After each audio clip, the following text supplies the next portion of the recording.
से कायरता है, ये ध्यान रखिए। मान्यवर, जितने भी कष्ट आ जाए ना हमारे जीवन में, तो भगवान से मत कहना मेरे कष्ट दूर करो, भगवान से कहना भगवान और जितने कष्ट आना है आ जाए मेरे जीवन में, क्योंकि अभी मैं मनुष्य गति में हूं, मैं हर कष्टों को सहने की ताकत रखता हूं।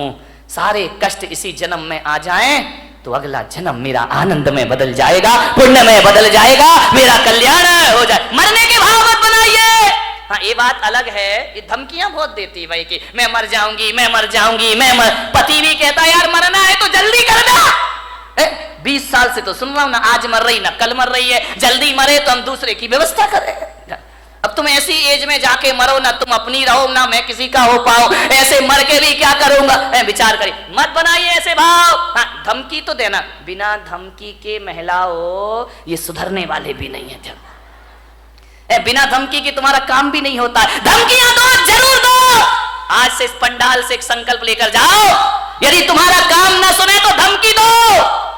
धमकी देना, धमक मत देना, नहीं तो गड़बड़ हो जाएगा, ध्यान रखिए। इन्हें धमकियां दीजिए, लेकिन ये धमकी मत देना कि मैं मर जाऊंगी, और तुम दोगी भी तो इन्हें विश्वास नहीं होता। ध्यान रखना कि 50 साल से तो सुन रहे यार मर जाऊंगी मर जाऊंगी, ए तो बोलती रहती है, बकती रहती है, कोई सुनने वाले नहीं है। मैं आपको अपने काम बनवाने का एक सूत्र दे रहा हूं, ध्यान रखिए, बहुत प्यारा सा सूत्र दे रहा हूं। यदि वो बात बोल दी तो ये तुम्हारा काम जरूर सुनेंगे, तुम्हारे मन की इच्छा जरूर पूरी करेंगे। मरने से तो बिल्कुल भी करने वाले नहीं है, ध्यान रखिए। आपसे मेरा निवेदन है, अब यदि कोई काम तुम्हारे पति तुम्हारा परिवार ना करे तो ये मत कहना कि मैं मर जाऊंगी। आज से नियम ले लो, ऐसी धमकी देना, कहना मैं आरी का बन जाऊंगी, मैं साध्वी मैं सन्यासिनी हो जाऊंगी। नहीं आया समझ में? नहीं, तुम्हें नहीं आए, इन्हें जल्दी आएगा, क्योंकि मरने पर तो इनका विश्वास है कि ये मरने वाली बिल्कुल नहीं है, ध्यान रखिए। लेकिन यदि तुमने कह दिया कि मैं माता जी बन जाऊंगी, मैं आरी का बन जाऊंगी, तो ये सोचेंगे यार हो सकता है महाराज के लपेटे में आ जाए और घर छोड़ करके माता जी बनने चलिए। ध्यान रखिए मान्यवर, बात केवल हंसने की नहीं है। जिस क्षण आप कह रही हो मैं आरी का बन जाऊंगी, मैं साध्वी बन जाऊंगी, उस समय यदि आयु कर्म का बंद हो तो ध्यान रखना, आरी का बनो या ना बनो, देव गति की पात्र हो जाया करते हैं। ध्यान रखिए, सदगति हो जाती है हमारे जीवन में। जब बुरे भावों से दुर्गति हो सकती है तो अच्छे भावों से सदगति क्यों नहीं हो सकती है?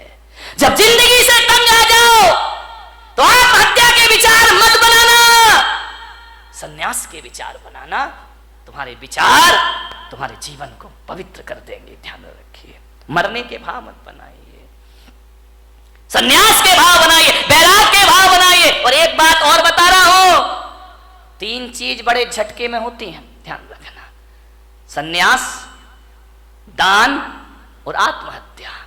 इन पे प्री प्लान काम नहीं चलता है, ये तो झटका लगा और पटका उठा के। ध्यान रखिए, जो आदमी सोचता है कि मैं आज नहीं कल दान दे दूंगा, वो आदमी जिंदगी भर दान नहीं देगा, ध्यान रखना, क्योंकि आज गया तो सब कुछ गया। भाव बार बार नहीं बना करते हैं दान के। और किसी के यदि महाराज बनने के भाव जगे हो, कल पे मत टालना मेरे भाई, तुरंत झटपट लो, खटपट मिटाओ। मैंने देखा है, मेरे से पहले के ब्रह्मचारी जो सीनियर हैं वो आज भी ब्रह्मचारी बने घूम रहे हैं। वो दीक्षा नहीं ले पाए, वो मुनि नहीं बन पाए, वो साधु नहीं बन पाए। क्यों?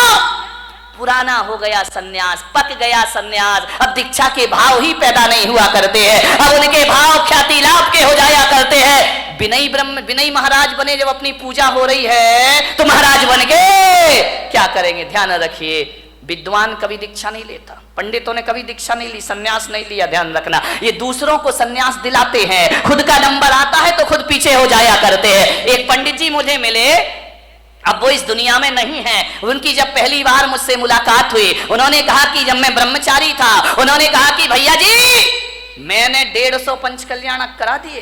कितने? 150 प्रतिष्ठाएं करा दी। मैंने कहा 150? बोले हाँ। तो मैंने कहा 150 दीक्षा कल्याणक भी करा दिए? बोले करा दिए। तो मैंने कहा 150 बार भगवान के कपड़े भी उतरवाए होंगे? बोले उतरवा दिए। मेरे जैसा विद्वान नहीं। मैंने कहा पंडित तेरे जैसा मूर्ख नहीं है। बोले क्या? मैंने कहा 150 बार भगवान के कपड़े उतरवाए तुझे अपने उतारने की एक बार भी सुध नहीं आई? और मैंने कहा पंडित, मैंने एक भी प्रतिष्ठा नहीं कराई, लेकिन एक बार देखी और मेरे कपड़े अपने आप उतर जाया करते हैं। विचार करिए, सोच विचार नहीं। आचार्य विद्यासागर जी महाराज, उनकी दीक्षा हुई। महाराज अजमेर में थे, नई नई दीक्षार्थी थे, नई नई दीक्षा हुई थी। बड़ा प्यारा प्रसंग है उनका। और जब उनके पास एक विद्वान पहुंचा, विद्वान ने देखा महाराज की आदत है, नेचर में है, स्वभाव में है, कोई बनावटी जीवन नहीं है उनका, ध्यान रखिए, सिर उनका झुका रहता है, शुरू से ही झुका रहा, कभी नजरें उठाकर नहीं देखे। पंडित गए, विद्वान गए, पोथी पत्रा लेकर, महाराज, महाराज कुछ नहीं बोले। क्या बोले? हमारे जैसे हो तो बात भी कर ले, वो तो बोलते नहीं। गए, बोले महाराज, उस समय नए नए दीक्षार्थी थी, नई नई दीक्षा हुई थी, 23-24 साल के रहे होंगे महाराज।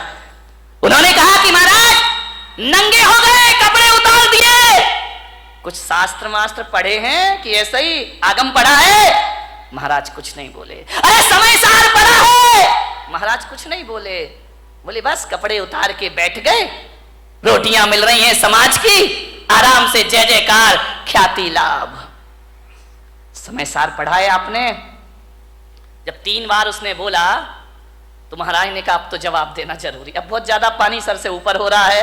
उन्होंने कहा बोलो पंडित जी, क्या बोलना चाहते हो, क्या पूछना चाहते हो? उन्होंने कहा समय सार पढ़ा है। महाराज ने कहा तुमने पढ़ा है? बोले हाँ। बोले कितनी बार? बोले 108 बार। बोले 108 बार समय सार पढ़ लिया? बोले पढ़ लिया। आचार्य से पूछा आपने पढ़ा है? महाराज ने कहा पंडित जी हमने तो 108 बार नहीं पढ़ा है, हमने एक बार पढ़ा और कपड़े उतर गए, और तुम 108 बार पढ़ रहे हो और आज तक कपड़े उतारने की सुध नहीं है, आज तक संन्यास की बात नहीं आ रही। क्या पढ़ा है तुमने? हमने एक बार पढ़ा और जिंदगी बदल गई। तुम जिंदगी भर पढ़ते हो और तुम्हारे जीवन में कोई परिवर्तन नहीं हुआ करता है। ध्यान रखिए, संन्यास झटके में होता है। जिस दिन भाव बने तुरंत फुरंत, प्री प्लान नहीं, आज नहीं। कई हैं लेंगे महाराज बुढ़ापे में दीक्षा ले लेंगे, अभी क्या पढ़ा बाद में ले। एक बच्चा मेरे पास आया, बोले महाराज मैं दीक्षा लेना चाहता हूं, आपके साथ चलूं? मैंने बच्चे को देखा, छोटा सा बच्चा था। बोले आपके साथ चलूं? मैंने कहा पक्का बता? बोले हाँ पक्का, मैं ब्रह्मचारी बनना चाहता हूँ। बाजू में दादाजी खड़े थे 70 साल के।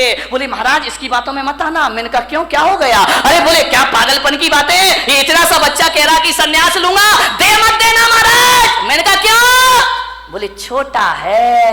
मैंने कहा दादाजी तुम बड़े हो गए, तुम तो हो गए 70 के, अब तुम चलो। बड़े जाते नहीं, छोटों को जाने नहीं देते, अब करें तो करें क्या, विचार करिए। पहले का वो जमाना था, एक सन्यास लेता था तो उसके साथ 4-4 हजार लोग दीक्षा ले लेते थे। आज एक दीक्षा लेता है तो 4000 रोकने को खड़े हो जाते हैं कि काय को ले रिया है, पंचम काल है, क्यों बर्बाद कर रहा है, मत ले दीक्षा।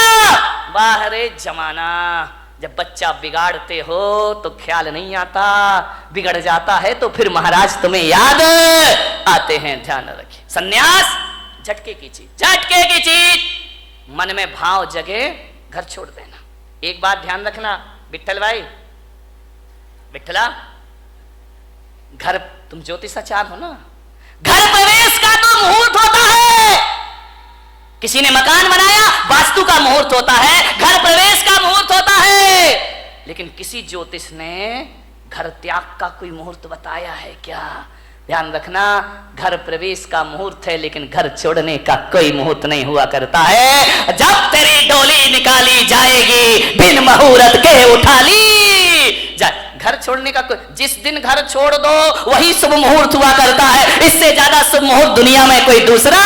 सन्यास के भाव आए तुरंत ले लेना, देर मत करना, कल पर मत टालना, आज ही कर लेना, अभी कर लेना, छोड़ देना घर। ध्यान रखिए, मान्य दान तुरंत, भाव बने तुरंत बोलो।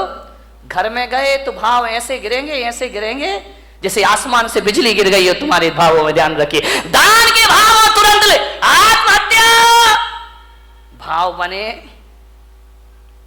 कौन बोला तुरंत कर लेंगे महाराज? ध्यान रखिए, आत्महत्या करने वाला सोचे कि चलो यार आज नहीं कल मर जाएंगे, वो आदमी कभी मरने। महिलाएं रोज बोलती हैं मरती थोड़ी है, ध्यान रखिए, विचार करिए। विचार करना, सोचना है। आत्महत्या करने वाला नहीं कल मर जाए, वो कभी मरने वाला बेईमान आदमी।